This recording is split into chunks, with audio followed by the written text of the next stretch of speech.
Donnie and Dolly. The team is supported by ableauctions.ca. Closing your business? We can help.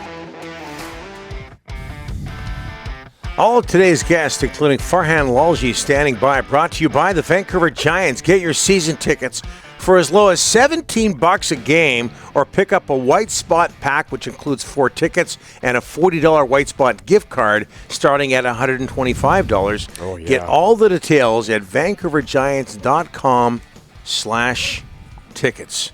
As we bring in Farhan Lalji from TSN. How are you, sir? Good. What's up, boys? All good? Well, a whole lot. Would you, and you're a coach, right?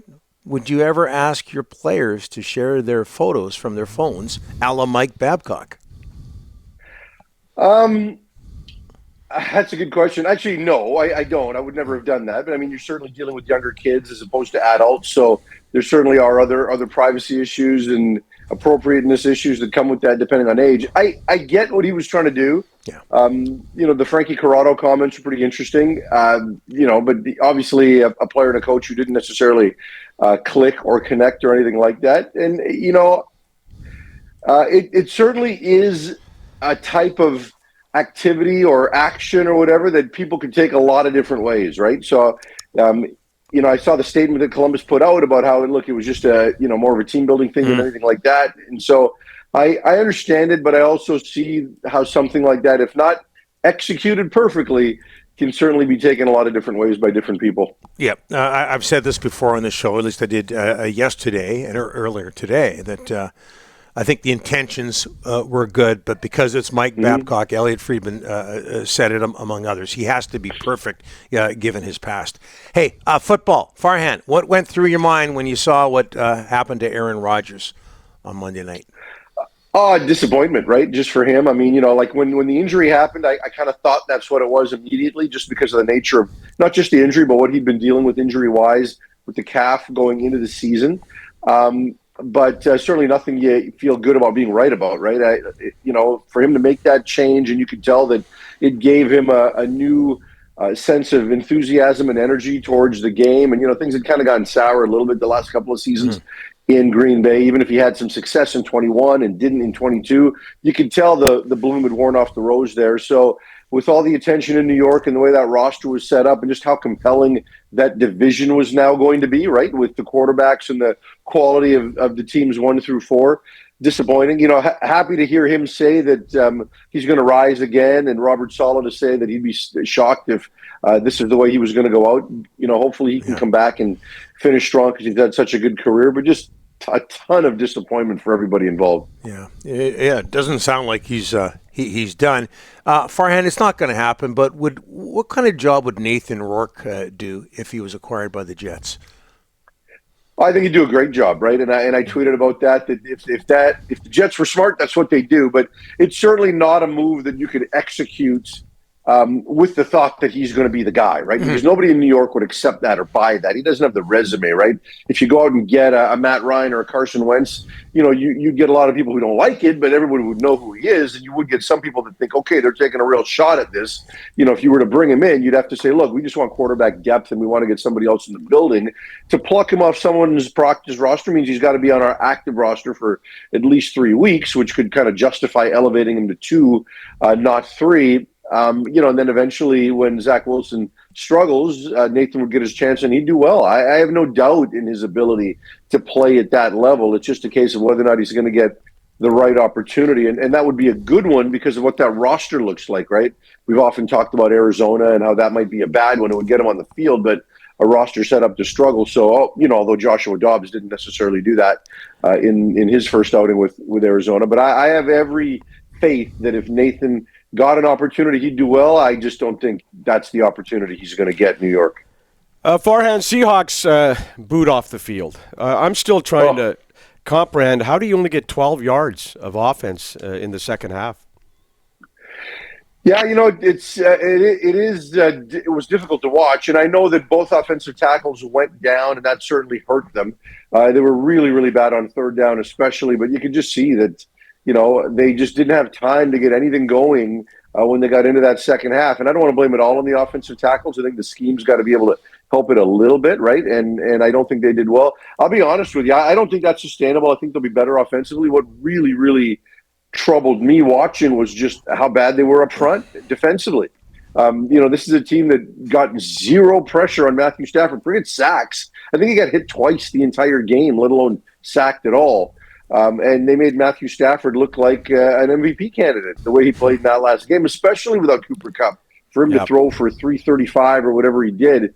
And we knew that line had some questions. It was kind of the only question spot for the team coming into the year, that defensive line. But we questioned whether or not they could stop the run. They actually did okay stopping the run, but just their complete inability to generate any kind of pass rush was more concerning than their lack of offensive success in the second half for me.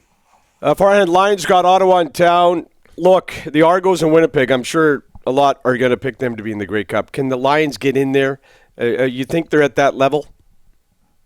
Well, I do, yeah. And it's interesting seeing how for weeks we thought there was a big three in the CFL, right? Yep. We thought it was Toronto, Winnipeg, BC.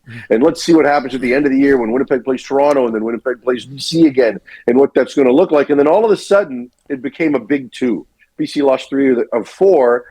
But really the only difference when you look at them and Winnipeg's record, okay, Winnipeg beat them, just like BC beat them earlier, but it was that Hamilton game. Because both teams wound up losing to Saskatchewan in close games ultimately in recent weeks. So it was just Hamilton being able to come to BC, and no one expected it, and they blew the doors off BC in that game.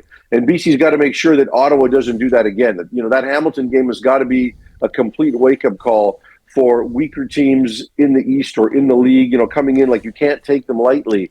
And Rick Campbell talked about it, that you look at these teams, and even the teams with bad records have lost a ton of close games. Edmonton did, Ottawa has, Calgary has, and he's right. They've been right there with so many teams, and Ottawa's been like that. But all that said, if Ottawa can come in here and beat BC, BC should absolutely be ashamed of itself. And I do believe that BC has it in them to compete with and beat both Winnipeg and Toronto, but that's not who they play this week. So they can't fall victim to a trap game. They've got to play at a higher level. And, we went through an exercise in the last week or so where we were talking to teams around the league and coordinators about how offense and scoring has gone up and how the deeper passing game has gone up. And when you talk to the coaches, all of them will talk about second half adjustments, right? That we've seen, 9 games of film, and now we've seen what teams are all about, and we've been able to make adjustments. And BC's now got to adjust back.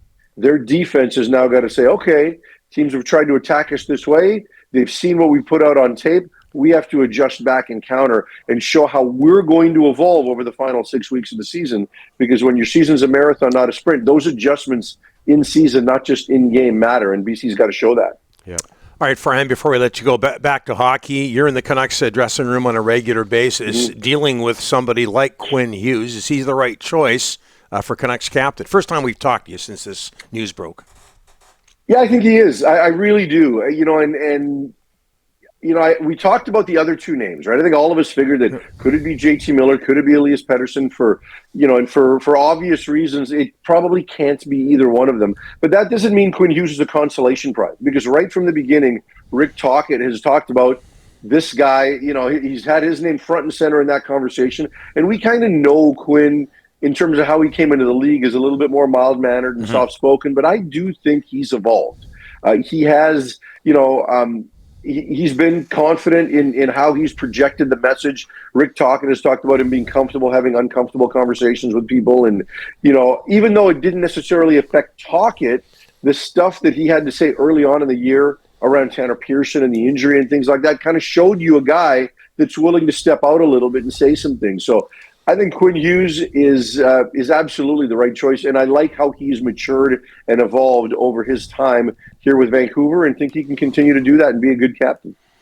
Your salmon bellies are out. They lost last night to Six Nations at Queen's Park. Both you and Rick are upset. Yeah, New West guys. Well, you're a Burnaby guy, but honorary New West guy. Yeah, no, I'm upset, right? And every one of the games was close, and I was at one of them. I didn't get to all of them. And I also went to Game 7 of the WLA final, and they were all close games on the scoreboard. But I'll tell you, New West goaltender stood on his head for much of that series. So, full credit to him, but also full credit to Six Nations. They're a really good team and a worthy champion. And full credit to the Royal City, man, because that barn was packed for all 5 games. It was awesome. Thanks, Farhan. Appreciate it. Talk to you next week. All right, see you guys.